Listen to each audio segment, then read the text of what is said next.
Good afternoon, and thank you for coming out today. As the Minister of Tourism and Transport, it gives me great pleasure to be here and show my support and the support of the government for Rosewood, Bermuda, who prepare to officially reopen on the 2nd of July 2020. The resort features 92 rooms and suites and has hundreds of fractional owners. Rosewood, Bermuda is a long-standing partner to Bermuda and recently provided gourmet meals to over 200 Bermuda Regiment soldiers as part of the Rosewood Raise, an initiative that gave back to COVID-19 essential workers and impacted communities where the Rosewood Hotel operates.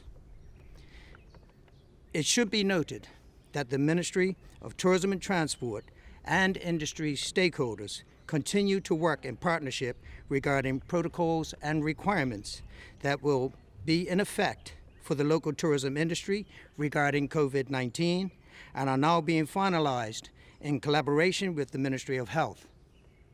I am thankful to all of those involved for their input and their expertise. I would also like to express my gratitude to the Bermuda Tourism Authority, the Bermuda Business Development Agency, the Bermuda Airport Authority, Skyport, the Bermuda Hotel Association, the Ministry of Tourism and Transport Headquarters, and the Ministry of Health Incident Command Center for their ongoing assistance, which has helped us to reach this point. The government of Bermuda is pleased to see the island moving forward, and we will continue to keep the safety of our Bermuda and her residents paramount as we carefully reopen our economy, allowing residents to go back to work and our visitors to return to Bermuda while taking all the necessary precautions against COVID-19. Thank you. Chris, Yep. Gee, he looks like he has a lot. I do have a lot. Good afternoon, everyone. Thank you, Minister De Silva. Appreciate it.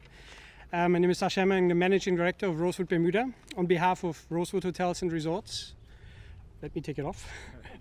I'm pleased to announce that the property, as the Minister said, will be reopened and accept reservation for international travel as of July 2nd, 2020.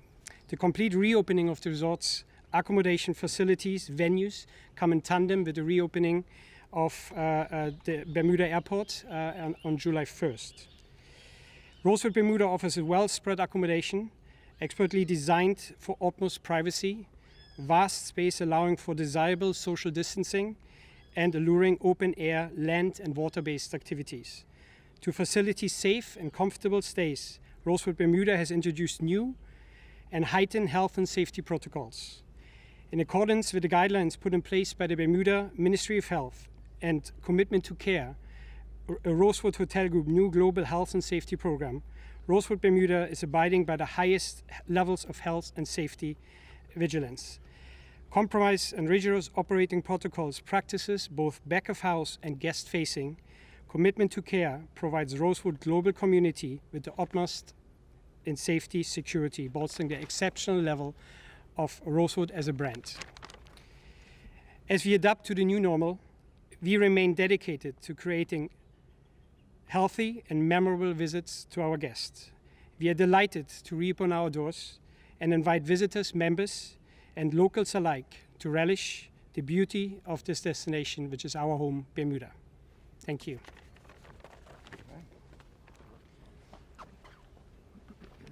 Thank you. I'm Chris Mabry and I'm representing the ownership group Gencom. And by the way, when I've said a few words, we would welcome any questions or clarification. I would just simply like to say that, in our opinion, the government of Bermuda has handled this worldwide global pandemic as well or better than anywhere else. And in partnership with them, it's the reasons that we are able to open early. We believe that there is safety on island and clients to this beautiful hotel can come here and perhaps would not be able to go to so many other places. So that encouragement and the partnership with the government has allowed us to open early.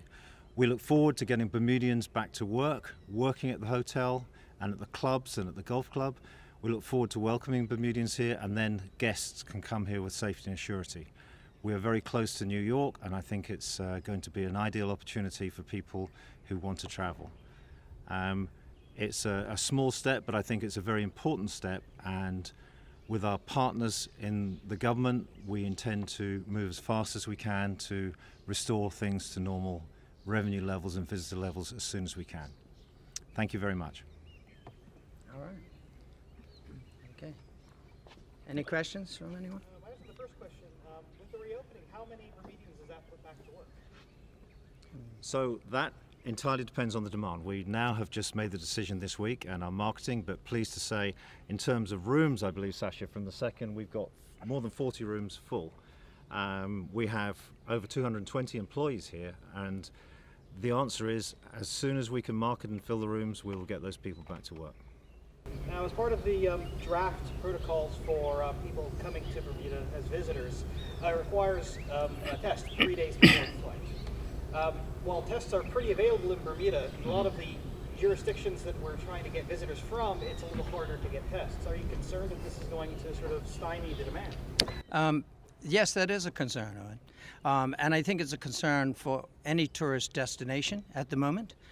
You'll be, I'm sure, well aware of our neighbors to the south who have had their challenges, and just as late as day before yesterday, they had some challenges with arriving guests. So we know that's a problem. The good thing about the announcement we made last week is that we've been inundated with feedback from visitors, would-be visitors, from residents that are overseas. Glenn Jones, the interim CEO of the BTA, will certainly tell you how many he's collated over that period of time. So it is a challenge, but it's our hope to continue to work closely with the health department. And my hope is that we could do it yesterday. But our hope is to take all the restrictions that we have and to do away with them as quickly as we can. So as long as we keep practicing social distance, not only here, but our overseas partners too, that we can hopefully put that to bed and we can move back to normal.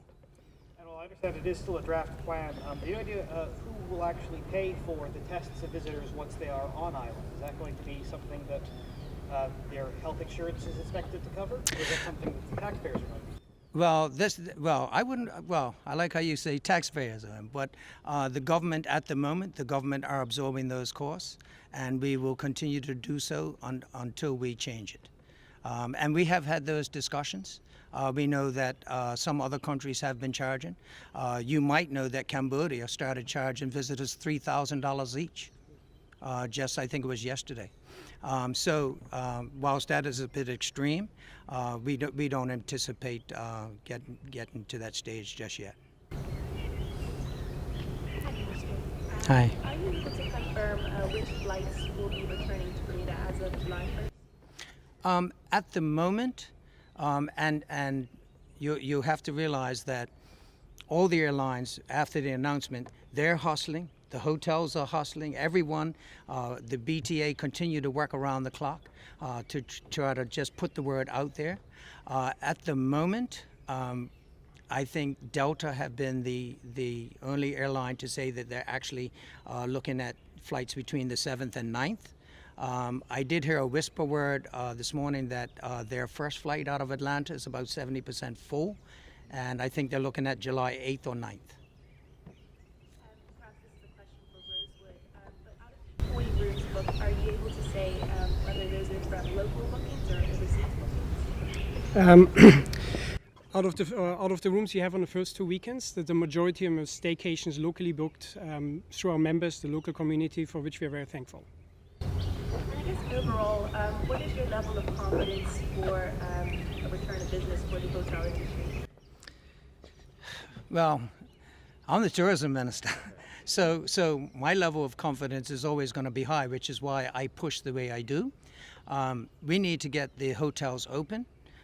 We have business owners that this is having a huge effect on financially, and we have our people that we have over 2,000 people in the industry, and we need to get them back to work. So optimistic. I'm always optimistic. Am I worried? Yes, I'm worried. I'm worried about our people that have been out of work for months and our business owners that haven't had their businesses open. So The word optimistic, I'll always be optimistic, but I'm pushing like hell to try to get this island back to normal. Another major hotel, Southampton Hotels, was recently purchased. Is there any indication that that purchase may have been impacted by the pandemic? Well, I mean, you have one of the owners right behind me, but I think that I can speak for him in this regard. Is that, of course, it's had an effect. This pandemic has affected everyone and every business worldwide. The Fairmont Southampton is no different. I'm sure they have had to rejuggle their plans, and I don't know if it's anything else, Chris, you want to add? No, we remain completely committed to the project, totally committed to Bermuda, but like every other business in the world, we've had to readjust and to realign timescales. Is there any indication of when that hotel could be? That is a matter literally of day-to-day discussion as soon as we possibly can, and even last week we were in meetings with the ministers and the Premier to try and all work together to achieve that. Okay. All right, thanks very much. Thank you.